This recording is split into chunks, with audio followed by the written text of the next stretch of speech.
Good morning and welcome to Business Angle on DRTV, where we update you with happenings in the business world as we look at prices, products, services, and the economy, and also bring you conversations around it. I'm Mercy Amarsawore.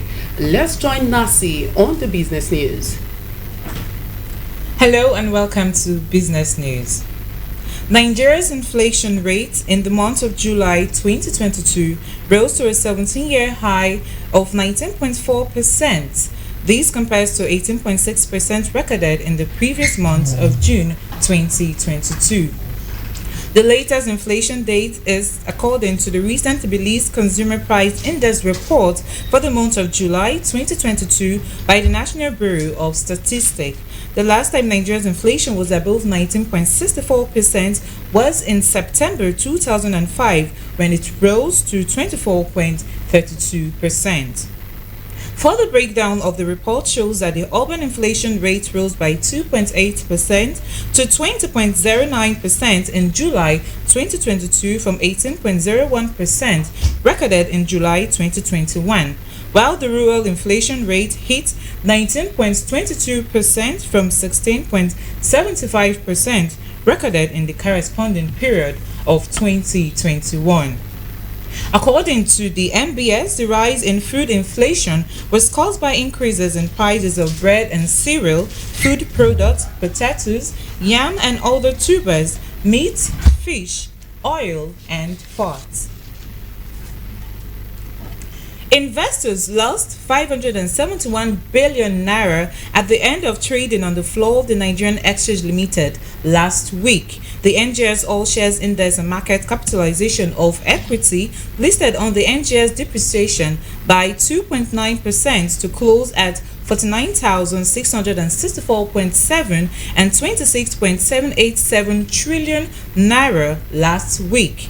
All other indices finished lower with the exception of the NGX Insurance, NGX Consumer Goods, and NGX Growth indices, which appreciated by 6%, 3%, and 1.56%, while the NGX ASAM Index closed flat.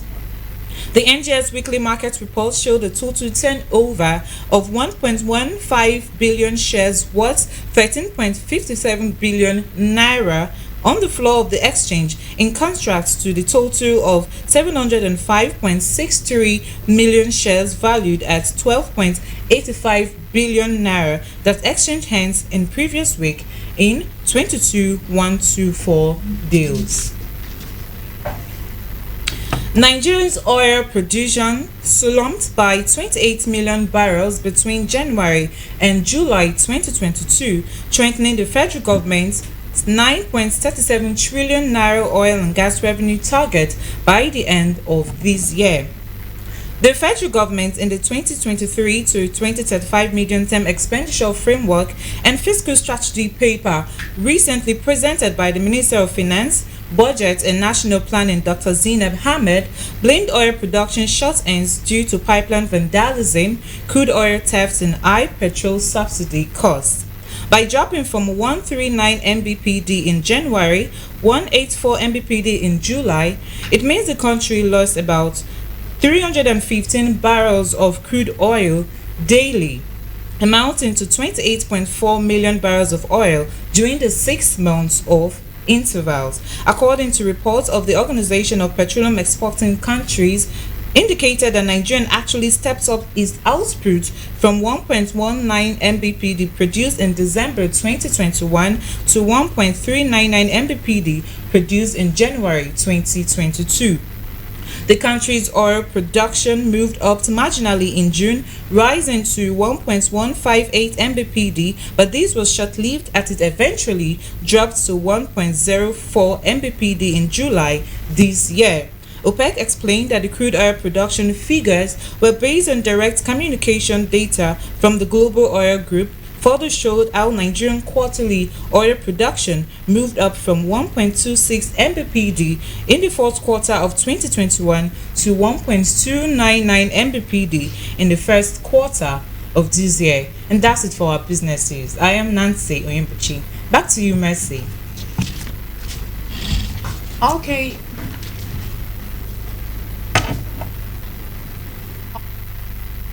We'll be right back for our interview segment.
Welcome back to Business Angle. It's the interview segment on Business Angle, and our focus this morning is on the pathway to business growth in this season. The rising cost of living is heaping fresh pressure onto small business owners, with nearly two-thirds of believing there is a possibility they will be out of business within the year if nothing is done to support them. Dwindling income and rising poverty levels have reduced consumers' purchasing power, thus lowering sales for businesses, with many entrepreneurs seeing over 50% drop in their margins. How can all of these be checked for businesses to actually experience growth this season? Joining us this morning is Ambassador Kenneth Umiriogene Joseph, Chairman, Kentech Group. Good morning and thanks for joining us. Yeah, good morning, Mercy.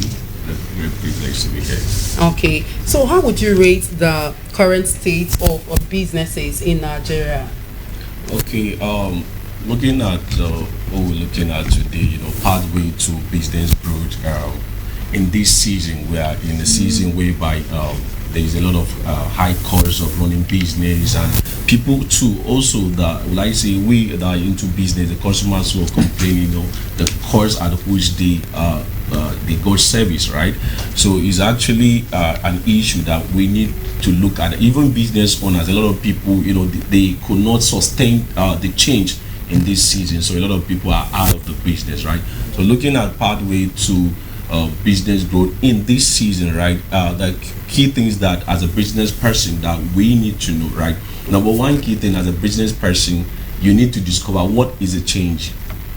What's the change in the environment, right? Mm-hmm. So to bring a solution for a particular problem, you need to identify, is there first a problem? Okay. Right. So as a business person, you need to discover what is really the change in this season, right? You need to discover what is the change in this season. Okay. There is a popular saying that says, make a new frame but keep the old one. Right? So yeah, you are doing business before. That's your old frame. You're doing business before, but now that you want to kind of change, because of the really happening, because the cost of possibly before for you to get your service done, to get your product probably before you can like spend like 100 naira, but now you as a business person, you might end up, before you get that thing done, spending like 200 naira, right? So like a lot of people could not like, man, my customers cannot like, stick to the change, or me, I don't really know how to do what to do in business, right? So number one key thing to discover that, is this change general? Okay. Is this change like all over the world, or is just within your line of business? So when you discover the change in that particular business, another thing you need to do is that, okay, for example, let's say, just name a business. Let's just be very practical. Just name any business right now. Okay, for businesses like, okay, maybe the supermarket. Okay, for example, the supermarket, high inflation of commodities, right? For example, now, I do normally buy an Ever Water before, maybe 100 naira, and now I walk up into a supermarket and they say it's 150, right? Number one key thing, even though as a customer, I able to know what the happenings in the environment. But let's say, for example, you are into a business that people don't know about the happenings in the environment. Number one key thing, you don't just go and increase price in your commodity. Number key, you need to add, for example, if before your content, if it just leads you, if you want to make a change or you want to increase the price, you need to increase the content, you need to increase the value at which you offer those services. So when you increase or make any change, people will like, okay, even though there is an increase, but at least there is also an increase in value for what they are paying. So number one thing for business to grow and actually survive in this season, number one key thing as a business owner, you need to discover that what's the happening, what's really the change in line of your business. Okay. When you discover, before you actually talked about when there shouldn't be an increase immediately. How about when you actually calculate your cost of buying the product, transportation and all of that, and if you do not increase the price immediately, you may not actually have profit from it. What do you do in such instance? Okay, in the area of price increase, right? You don't just go because you're into a line of business. First, study your competitors, study the environment, so that you don't just go ahead and just give a price tag just because you feel like that product should go for a particular price. First, do a finding. There are other people doing the same line of business with you. So before you make any change, first discover the area that the change needs to be done. I'm not saying that the change should not be done, but I'm saying that the change should go with process. First, discover it, know how the change can be implemented, so that you will not end up losing your customers, right? So that, and losing your customers will make you to have low revenue, and low revenue will bring you out of business, right? So that's what I'm actually saying in here. Okay. Right. Also, and another, the next thing is also you need to learn. You need to learn how to adapt to the new changes, because business, we are not in the era that people need to look for you to come to your shop or to come to your office, right? In a digital era, and when it comes to the high cost of running business, there are a lot of things that make business to be very cost high to run it, right? So you need to discover the changes and how you can learn in order to adapt to the new changes. Okay, now let's look at the challenges. What are those challenges that businesses are actually facing right now?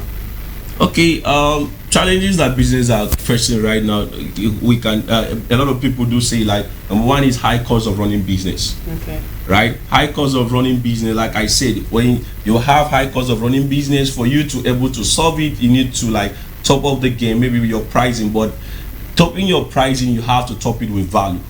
Okay. Right. So, and also another thing that people, I think they will survive in this season is that I think people need to be very disciplined, especially business owners.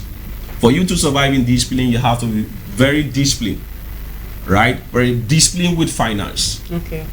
Right. For example, if you make a particular money from a business, you should not take much from the business to yourself more than what the business is kind of you are giving out to the business. Okay. You also mentioned like topping it with value when you have to increase. For instance, let's take the bakery, for instance, bread making and all of those baking stuffs. The price of wheat is actually high due to the Russia and Ukraine war and all of those inflations and all of that. Now, when currently in our state, when you actually buy, the price of bread is now high.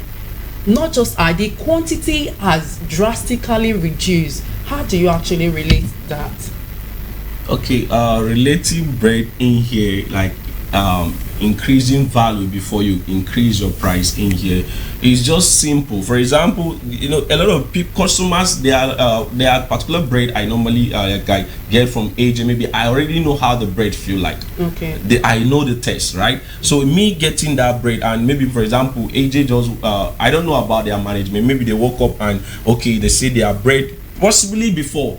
I will just come in and get a bread, and I discover that there is a change in the taste. Man, this bread is kind of man, this bread is good, right? And suddenly maybe after like running it maybe 1-2 weeks, then they make a change, and I was like, man, this change worth it. I won't feel, as far the value is there, I won't feel at okay, people don't just pay because it's bread. People pay for the content, people pay for what they are getting. So if they see that okay, this is your business, even though this thing is expensive now, even though you change the price of your bread, but as far that there is a content, they see the value for what they are paying, I think people will still stick to your business. Okay. Yeah. So you can continue the. Okay, so looking at other pathway to business growth in this season, another thing is that you need to learn, like I said earlier, learn a lot of things in line with your business. Okay. And what are the things that before I'm doing that now I need to stop doing them and maybe learn new things that I need to add to my business, right? So those are key areas, and when you learn those things, you need to stick to them, right? For example, now those are in this area of business. Once there is a slack in anything you are doing, before you know, you are out of business. So you have to be disciplined. You need to learn day by day. A lot of people in this season, we are in an era that you're not just yourself or not just your business that need to grow. You person, as a person running a business, you need to grow, have information in that line of business, because your business can grow beyond you. Okay. So as your business is growing, as you are growing, your business is also growing. So for the change, or for you to survive in this season, first you have to change yourself for your business to also change. Okay. Now let's look at multiple taxation. Multiple taxation is one of those things that is actually affecting these businesses in Nigeria today. You get these persons come in and they'll tell you they are from the local government. Tomorrow is another set of persons, they tell you they are from the state government. The next day another set of persons come for revenue saying that they are from the community. How does all of this multiple taxation actually affect businesses? Of course, I think for scale and small and medium scale enterprise, like such businesses, though in general, talking about, we have small businesses, we have the global business.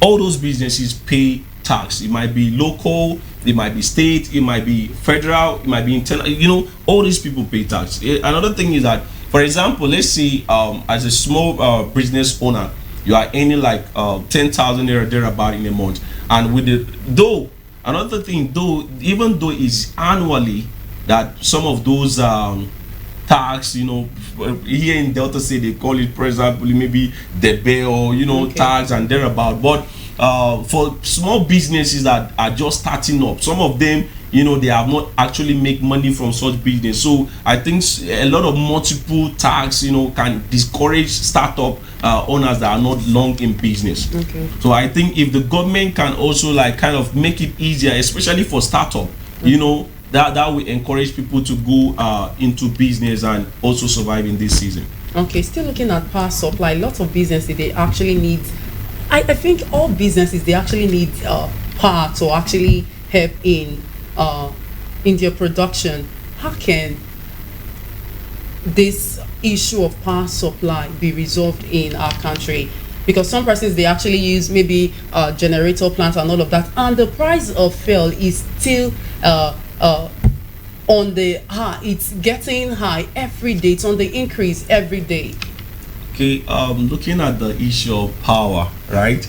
I happen to be someone that my business is in the power sector. I did that as my industry, right? Okay. So for me, basically, I actually don't have challenge with power, because that's actually what I'm out to solve, the problem I'm out to solve, right? But the issue of I was listening to a documentary by one of my mentor I look at up to in the business industry, the person of Aliko Dangote. He said that to just make the average Nigerian rich and to move the poor to become average, just provide 24-hour power supply for them.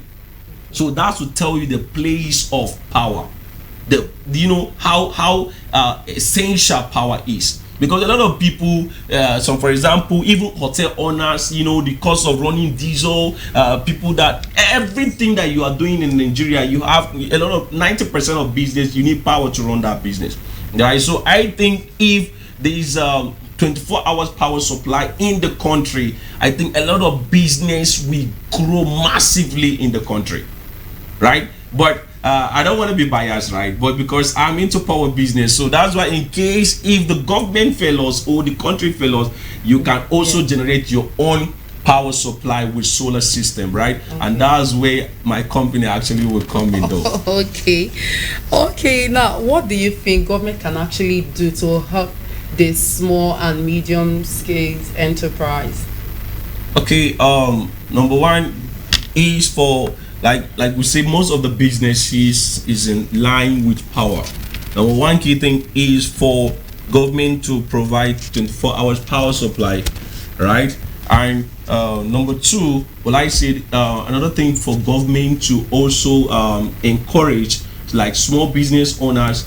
I think though I think it's not everybody that know about it though, but government are actually doing it. But I think some people just hold on to it. There are some grant, by giving grant and also setting a lot of program, that we educate business owners. It's not just about starting up a business. Okay. Another thing is to start up a business. Another thing is to know how to build a system. So educating business owners on kind of on a platform that, okay, this is what you need to do is very, very key, right? I think putting a support system to educate business owners is also good. And also on tax, I think imagine me walking up to an eatery in Abuja after finishing eating, and I saw VAT 7.5.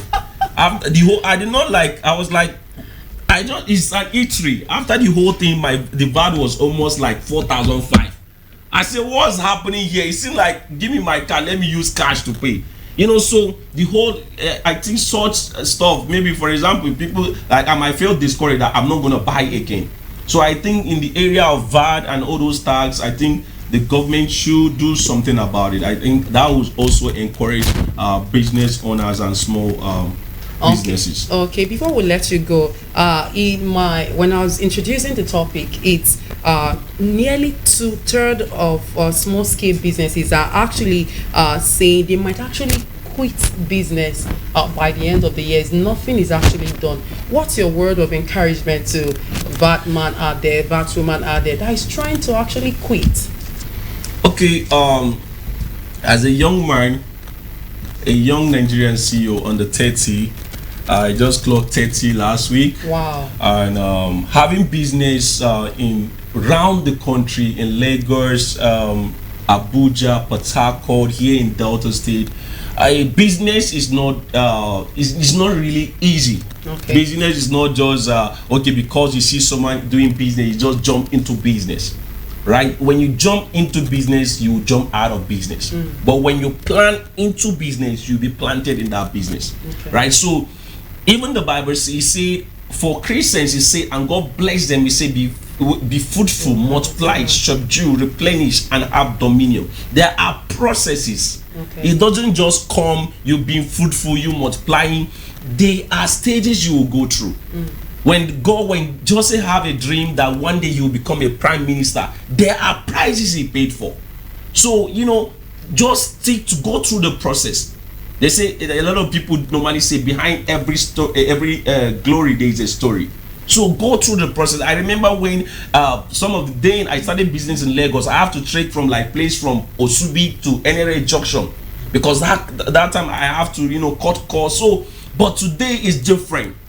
But people don't know about what I have passed through. People don't know about what I've been through to be here.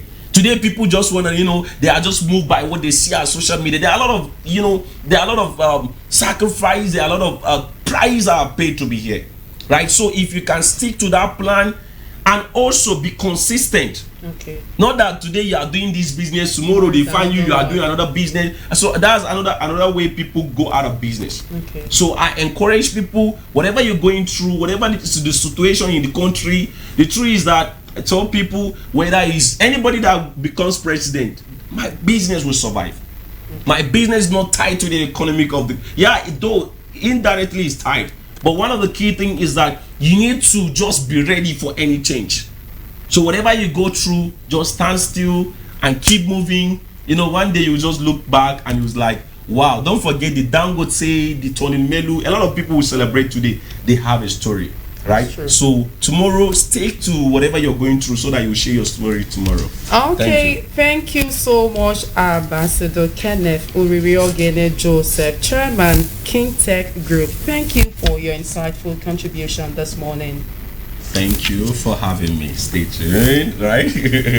Okay, this is wrapping up Business and Go for today. Urging you join us same time next week Tuesday for another edition of the program. I'm Mercy Amarasawere.